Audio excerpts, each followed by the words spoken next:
नमस्कार, आप देख रहे हैं सुरागीलाल न्यूज चैनल का उत्तराखंड बुलेटिन। आइए न डालते हैं आज की प्रमुख खबर पर। हल्द्वानी में गोली मारकर युवक की हत्या, पार्षद हुआ गिरफ्तार। लालकुआं विधानसभा स्तरीय खेल महाकुंभ का हुआ शुभारंभ। रुद्रपुर में अंकित हत्याकांड के वीआईपी की गिरफ्तारी की मांग पर हुआ प्रदर्शन। कालाडूंगी में गन्ने के खेत से मादा गुलदार का शव बरामद। रामनगर में 1 दिवसीय नाट्य महोत्सव आयोजित। हल्द्वानी में गंदे पानी की सप्लाई से लोग परेशान। हल्द्वानी में गड्ढे ने ली बच्चे की जान, कमिश्नर पहुंचे मौके पर। रुद्रपुर में तहसील दिवस, 10 शिकायत दर्ज, 7 का हुआ समाधान। आइए न डालते हैं आज की अन्य खबरों पर।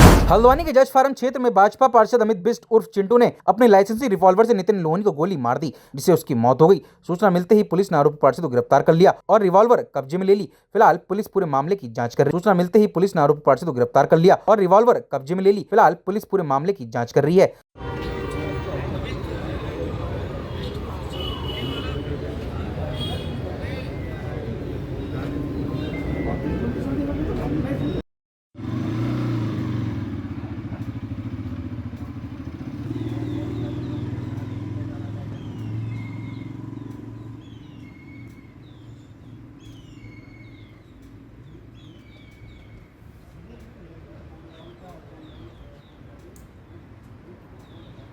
सीधी सी बात यह है कि अगर कोई नेता आएगा, कोई है, वो पब्लिक उसके पास जाएगी, ठीक है।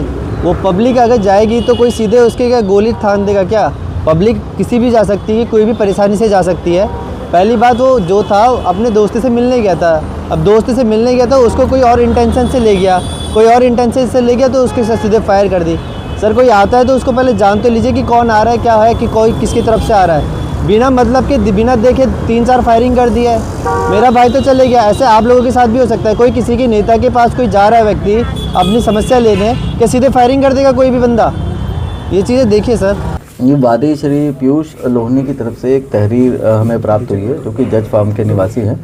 उन्होंने तहरीर में जो तथ्य बताए हैं, उनके आधार पर उनके जो ब्रदर है नितिन लोहनी, उसकी हत्या जो है एक अमित बिष्ट नाम के व्यक्ति द्वारा की गई है। और उसमें अभी हम लोगों ने तहरीर जस्ट अभी मिली है हमें, हम उसमें सुसंगत धाराओं में अभियोग पंजीकृत कर रहे हैं और इसमें जो भी फैक्ट्स आएंगे इन्वेस्टिगेशन में, उसके हिसाब से अग्रिम कार्रवाई इसमें की जाएगी। क्या कोई पुरानी रंजिश सी लड़ाई का मामला चल रहा था कुछ? इसमें हम सभी एंगल पे काम कर रहे हैं। अभी इसमें it is too early to say anything, अभी बहुत जल्दबाजी होगी। अभी हम इन्वेस्टिगेशन कर लेंगे, उसके बाद सभी बिंदुओं पे हम लोग इन्वेस्टिगेशन करेंगे।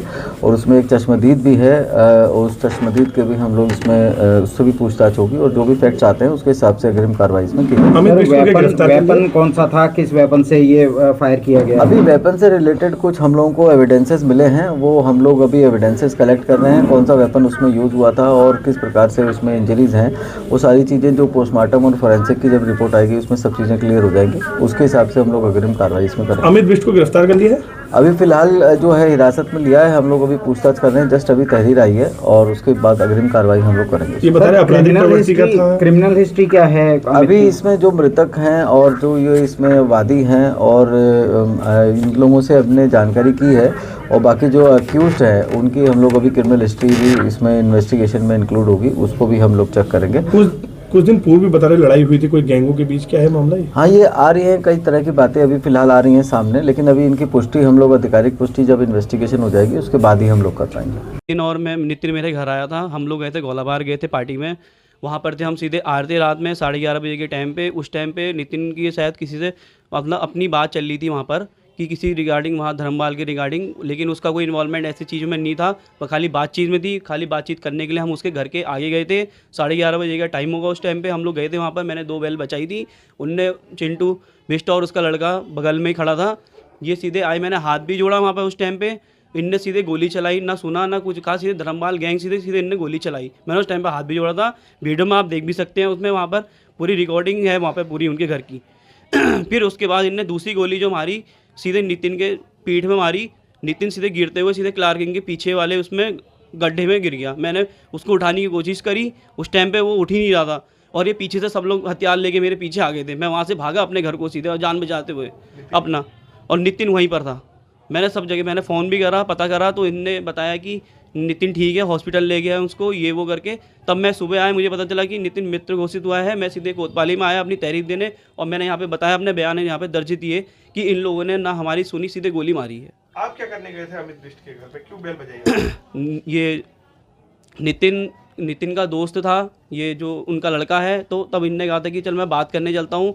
तब ये रात में पिए खाए में उस टाइम पे, तब हम बात करने गए थे वहाँ पर। नितिन गया था। नितिन का दोस्त कौन है? उनका लड़का जो चिंटू बिष्ट का पार्षद का। हाँ, तो बात करने से पहले ही इनने कुछ नहीं देखा, इनने सोचा कि धर्मपाल गैंग के लोग हैं, इनने सीधे गोली चलाई। राजकीय इंटर कॉलेज लालकुआं में विधायक डॉक्टर मोहन सिंह बिष्ट ने खेल महाकुंभ का शुभारंभ किया। 3 टीमों के 29 खिलाड़ी प्रतियोगिता में हिस्सा ले रहे हैं। विजय टीम संसद और फिर प्रदेश स्तर तक जाएंगी।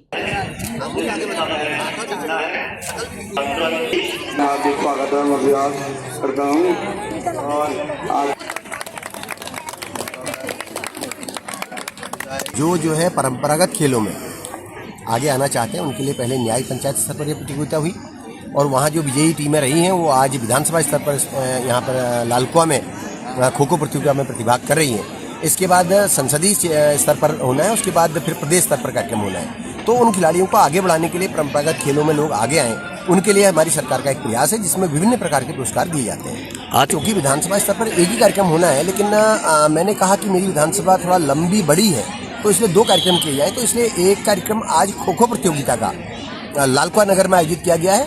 कल को बाकी पिट्ठू और जो अन्य प्रतियोगिताएं हैं वो अंतर्राष्ट्रीय स्टेडियम गोलापार में होंगी। और मैं चाहूँगा कि आप खूब खेलें, खूब पढ़ें, क्योंकि जब खेलेगा युवा तो तभी आगे बढ़ेगा युवा। और ये जो खेल प्रतियोगिताएं हैं आज के युवाओं को जो है हर तरह से फिट रखने के लिए ये जो है हमारी विभिन्न तरह की प्रतियोगिताएं की जा रही हैं। नमस्कार, मैं क्षेत्रीय युवा कल्याण अधिकारी बोल रहा हूँ और ये विधानसभा स्तरीय प्रतियोगिता का आयोजन आज युवा कल्याण विभाग द्वारा किया जा रहा है। तो विधानसभा लालकुआं का हमने आज उद्घाटन किया जीएससी लालकुआं से। इसमें जो खेल है न्याय पंचायतें, जो 4 न्याय पंचायतें लालकुआं विधानसभा के अंदर आ रही हैं उनकी टीम आई हुई है न्याय पंचायत स्तर से चयनित होकर। और 2 अलग से गेम जो है वॉलीबॉल और पिट्ठू, उनका वो डायरेक्ट विधानसभा स्तर पर गेम होने हैं, तो उनका आज हम पंजीकरण सत्यापन कर रहे हैं। कल से ये सभी जो बाकी गेम्स हैं खो खो को छोड़ के, खो खो आज यहाँ पर पूरा हो जाएगा, बाकी गेम्स हमारे गोलापार अंतर्राष्ट्रीय स्टेडियम में संपन्न होंगे। एक गुनीपुर जीवानंद गुनीपुर वो न्याय पंचायत क्षेत्र में 4 न्याय पंचायत जो हैं लालकुआं विधानसभा के अंदर, उसमें एक देवल चौड़ रहेगा, हरिपुर बच्ची, लाखन मंडी और कुंवरपुर, ये 4 न्याय पंचायत हैं। इनके बच्चे यहाँ पर वहाँ से चयनित टीम आई हुई है, तो वो उनका विधानसभा स्तर पर खेलेंगे। रुद्रपुर में मुस्लिम समाज के लोगों ने सरकार का पुतला फूंक कर अंकिता भंडारी हत्याकांड की सीबीआई जांच और कथित वीआईपी की गिरफ्तारी की मांग की है। लोगों का कहना है कि दोषियों पर कड़ी सजा मिलनी चाहिए।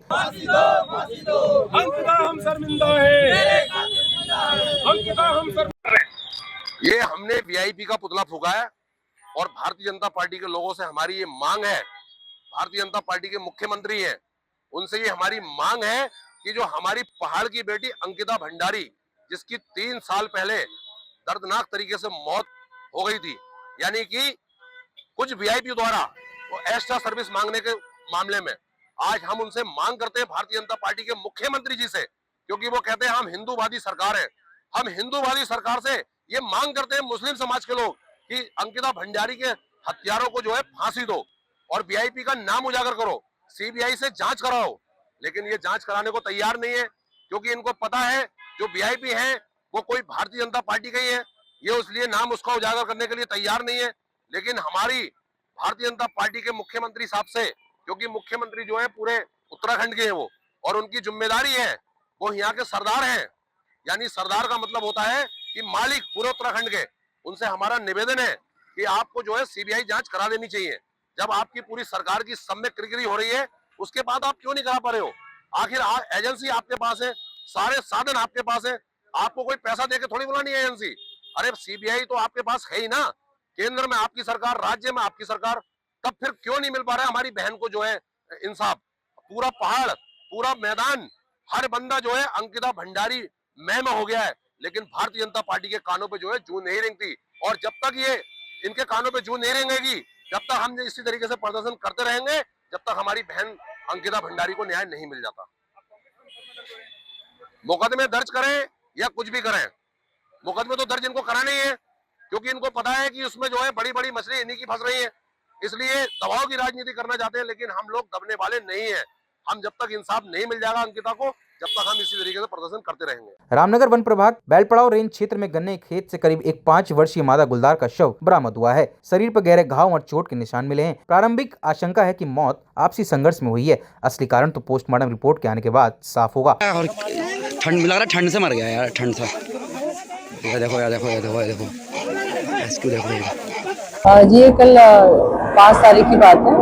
ये बैलपड़ाव रेंज अंतर्गत पत्ता पानी एक गांव है, जहाँ पर कुछ महिलाएं गन्ने के खेत में गन्ना काटने गई थी, तो उनके द्वारा सूचित किया गया कि वहाँ पर एक गुलदार का शव है। उसके बाद बल पड़ाव रेंज का सारा स्टाफ वहाँ पर गया और उसको वहाँ से रेस्क्यू करके उसे लेके आया, जो उसका पीएम होना है चूना खान में। तो पता चला है कि वो 5 साल लगभग है, एक मादा है और आपसी संघर्ष में ये घटना घटित हुई है। बाकी उसके सारे जो अंग हैं, दांत, नाखून इत्यादि, सब सुरक्षित पाया गया।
मैं राजीव ठुकराल, जिला कोषाध्यक्ष भाजपा काशीपुर, आप समस्त क्षेत्रवासियों को नव वर्ष की बहुत बहुत हार्दिक शुभकामनाएं देता हूं।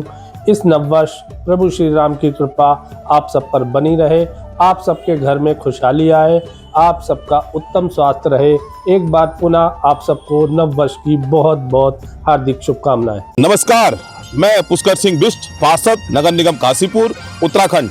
मैं समस्त क्षेत्रवासियों को और अपनी सम्मानित वार्डवासियों को नववर्ष की हार्दिक बधाई शुभकामनाएं देता हूं। साथ ही मकर संक्रांति की और आने वाली 26 जनवरी की, और मैं बाबा केदारनाथ से और बाबा बद्रीनाथ से और गोलजू देवता से और बाबा नीम करोली से आप सभी के स्वास्थ्य की और मंगलमय की कामना करता हूं। ये नववर्ष आपके सभी में जीवन में खुशियां लेके आए और आप सब लोग निरोगी रहें, स्वस्थ रहें और मस्त रहें। और आप सभी को फिर से नववर्ष 2026 की हार्दिक बधाई शुभकामनाएं। नमस्कार, मैं अलका पाल, महानगर अध्यक्ष कांग्रेस कमेटी काशीपुर। आप सबको मेरी ओर से नववर्ष की हार्दिक बधाई शुभकामनाएं। मैं ईश्वर से कामना करती हूँ कि आने वाला नया वर्ष आप सब लोगों के लिए, हमारे उत्तराखंड, हमारे देश के लिए, हमारे समाज के लिए नई नई उपलब्धियां लेके आए और आपका जीवन मंगलमय हो। धन्यवाद। जय हिंद, जय भारत, जय Congress. Shri Banke Bihari builders and developers की ओर से आप हमारे सभी सम्मानित ग्राहक, सहयोगियों और समाज के प्रियजनों को नववर्ष की हार्दिक शुभकामनाएं। आपका विश्वास ही हमारी सबसे बड़ी पूंजी है और इसी विश्वास के साथ हम नए वर्ष में और बेहतर सुविधाएं, गुणवत्ता और विकास के नए लक्ष्य को लेकर आगे बढ़ रहे हैं। ईश्वर से प्रार्थना है कि नया साल आपके जीवन में स्वास्थ्य, खुशहाली और समृद्धि लेकर आए। नव वर्ष मंगलमय हो। जय श्री राम सभी को। मैं निशांत स्वागत करता हूं आप सभी का शार्प कंप्यूटर काशीपुर में। सभी क्षेत्रवासियों को अंग्रेजी नव वर्ष, मकर संक्रांति एवं गणतंत्र दिवस की हार्दिक शुभकामनाएं। हम आशा करते हैं यह नया साल आप सभी के जीवन में खुशहाली लेकर के आएगा और आप सब निरोग रहेंगे, यही हमारी ईश्वर से कामना है।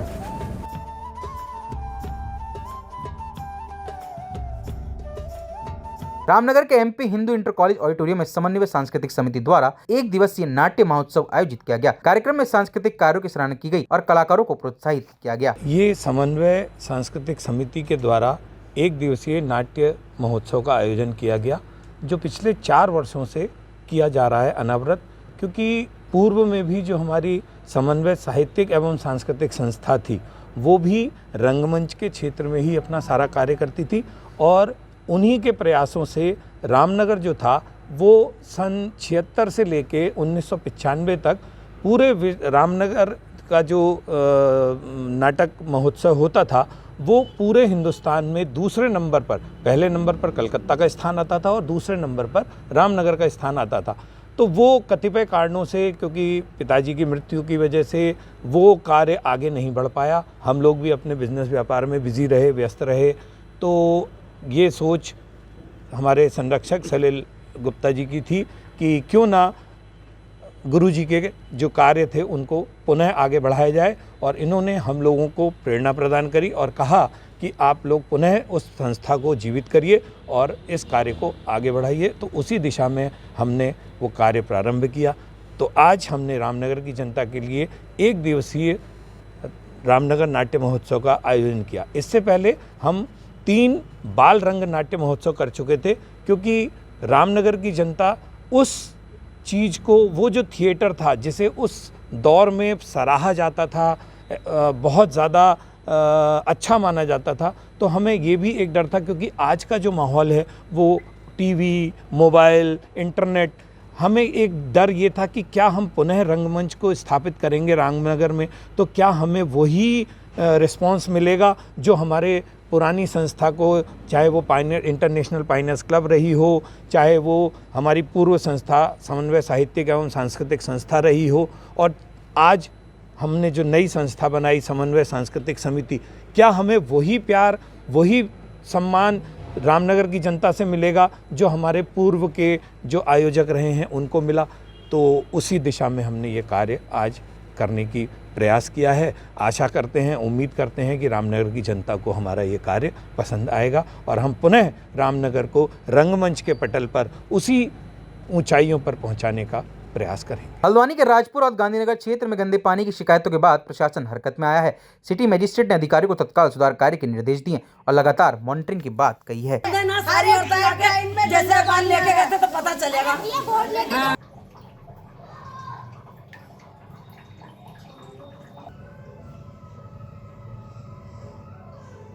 2 महीने से आ रहा बेटा पानी गंदा, 2 महीने हो गए हैं। बच्चे सारे घर में बीमार पड़े हैं, दवाई ला ला के हम परेशान हैं। बताओ हम क्या करें? अधिकारी लोगों से कहा अब वहाँ जाएंगे। अब हम सब लोग एक बार गए थे हम, तो कोई सुनवाई नहीं हुई। क्या करें बताओ ना? अब फिर लेके जाएं, क्या करें आप बताओ? कभी खून भी आता है। हाँ, खून तो आता ही है। हाँ, आता है, खून भी आता है। हाँ, खून भी आता है। मुघानी रोड पर सड़क पर पड़े गड्ढे के कारण 13 वर्षीय बच्ची की मौत हो गई। घटना के बाद कमिश्नर दीपक रावत ने मौके का निरीक्षण किया और निर्माण एजेंसी की लापरवाही पर सवाल उठाए हैं। यहाँ पे किस नजदीक वाला कौन सा? क्या कर रहे हो यार? कुछ नहीं सर, ये लोग झूठ बोल रहे हैं। और देखिए, आप सभी लोग जानते हैं कि ये काफ़ी बड़ा प्रोजेक्ट यूएसडीए का चल रहा है, जिसमें कि ड्रिंकिंग वाटर एवं सीवेज इसके बड़े काम हैं। आगे जाके इसमें रोड इम्प्रूवमेंट का भी है वैसे तो, और स्टॉर्म वाटर का भी है, लेकिन फ़िलहाल पेयजल का और सीवेज का काम है। तो इसमें इनकी समीक्षा तो ऑफिस में तो कई बार हुई है, और निर्देश यही हैं कि जहाँ पे भी आप रोड का काम कर रहे हैं, खुदाई का, तो उसे पहली बात तो तत्काल रिस्टोर होना चाहिए। यदि आप इस पोजीशन में नहीं है कि रिस्टोर कर सकें, तो उस काम को शुरू ना करें, और शुरू अगर हो गया है तो without any failure it should be restored immediately, तत्काल उसको रिस्टोर होना चाहिए। साथ ही साथ मौके पे साइनेज, कॉशन के साइनेजेस हों। ये काम कब शुरू हुआ, ये एडीबी की शर्तों में भी है, काम कब शुरू हुआ, कब पूरा होगा। यदि आपको कोई शिकायत है, उस काम को पूरा करें। लेकिन आज जो मैं मौके पे देख रहा हूँ, मुझे ऐसा लग रहा है कि ऐसी कोई प्लानिंग यहाँ पे जो यूनिट है आपकी यूएसडी के, उसको नहीं कर रही है। कोई बोर्ड भी मुझको यहाँ पे नहीं मिला, और कोई टाइमलाइन भी लिखी भी नहीं मिली। अब मुझे बताया जा रहा है और क्षेत्रों में भी है। तो ऐसे में यहाँ पे जो भी उच्च अधिकारी हैं, इनके विरुद्ध फिर हमें कार्रवाई के लिए लिखना पड़ेगा, क्योंकि काफ़ी बार चेतावनी दी गई है।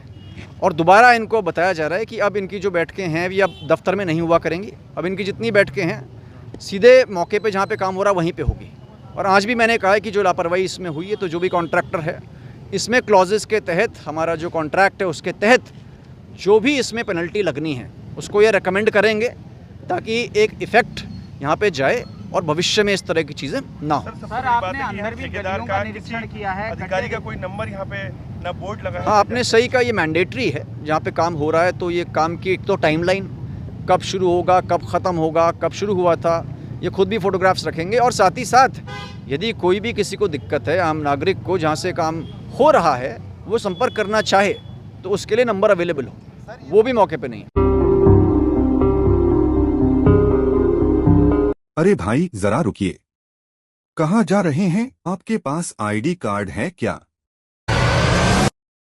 ठीक है, आप जा सकते हैं।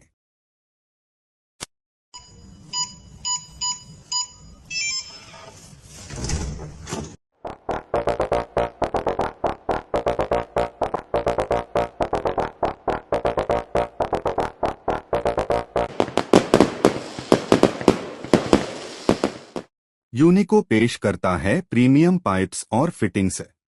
यूनिको में है दम, यूनिको नहीं किसी से कम।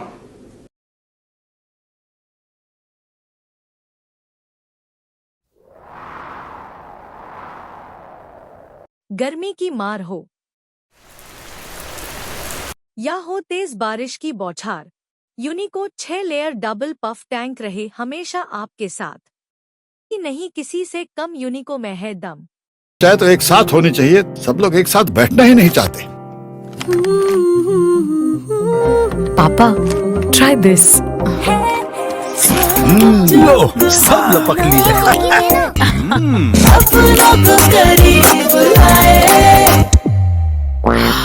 ये क्या हाल कर दिया है रूम का? बस कल से चाय मेरे रूम में।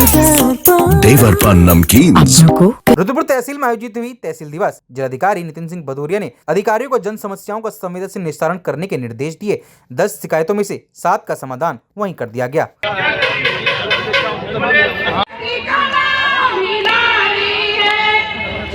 हमारे देश में ऐसी घटनाएं होती हैं जिसमें सरकार आंख मूंद लेती है और अपराधी के साथ खड़ी हो जाती है।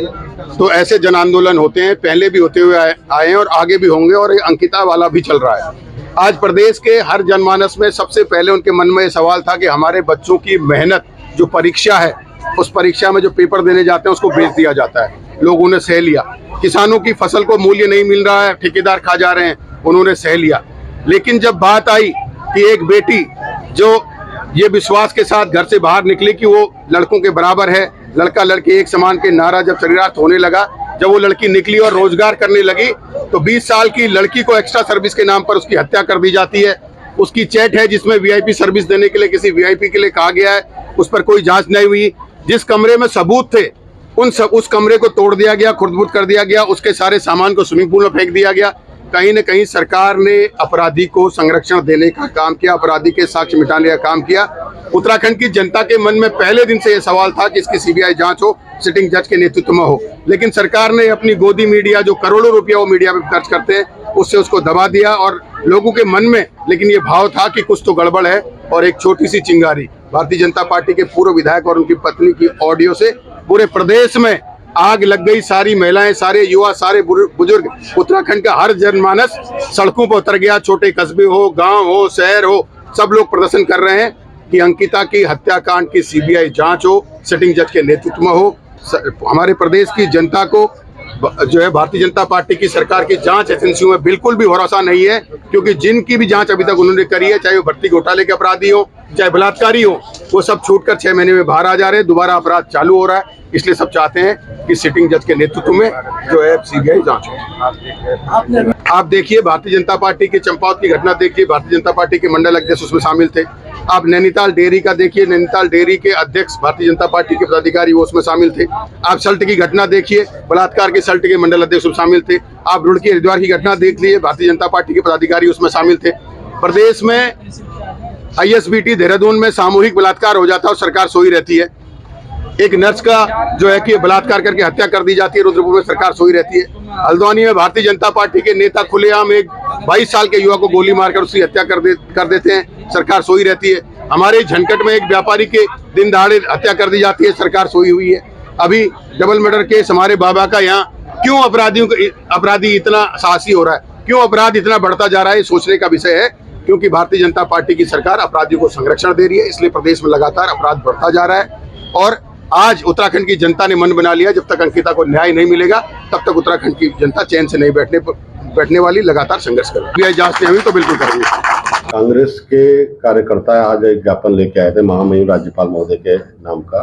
इसमें अंकिता भंडारी हत्याकांड की जांच सीबीआई से कराने के संबंध में उनके द्वारा ज्ञापन उप जिलाधिकारी महोदय के माध्यम से माननीय महामहिम राज्यपाल महोदय को प्रेषित किया गया है, जिसे हमने नियमानुसार लेते हुए और महामहिम राज्यपाल महोदय को प्रेषित कर दिया। आज पूरा आप यंग यूथ को देख रहे हैं, बुजुर्ग को देख रहे हैं, हम जितनी भी महिलाएं आज सड़क पे उतरी हैं, अंकिता भंडारी के न्याय के लिए उतरे हैं। हम चाहेंगे, अपने सरकार से भी चाहेंगे कि उनको न्याय देना चाहिए, उनको चुप्पी तोड़नी चाहिए, जो दोषी हैं उनको सजा मिलनी चाहिए। आज हम सच में कुछ बेटियों के लिए हर घर की बेटी सुरक्षित नहीं है।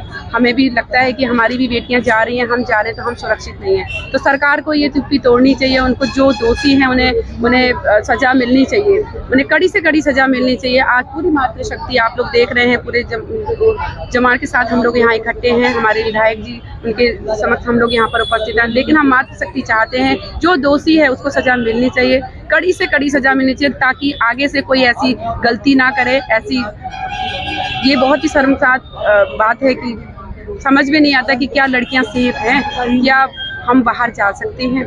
तो दोषी को सजा मिलना बहुत जरूरी है। अंकिता को न्याय मिलना चाहिए, मिलना चाहिए, मिलना चाहिए। पुष्पा राठौर। उत्तराखंड की तमाम सारी अपडेट्स के लिए जुड़े रहिएगा सुरागीलाल न्यूज़ चैनल के साथ। धन्यवाद।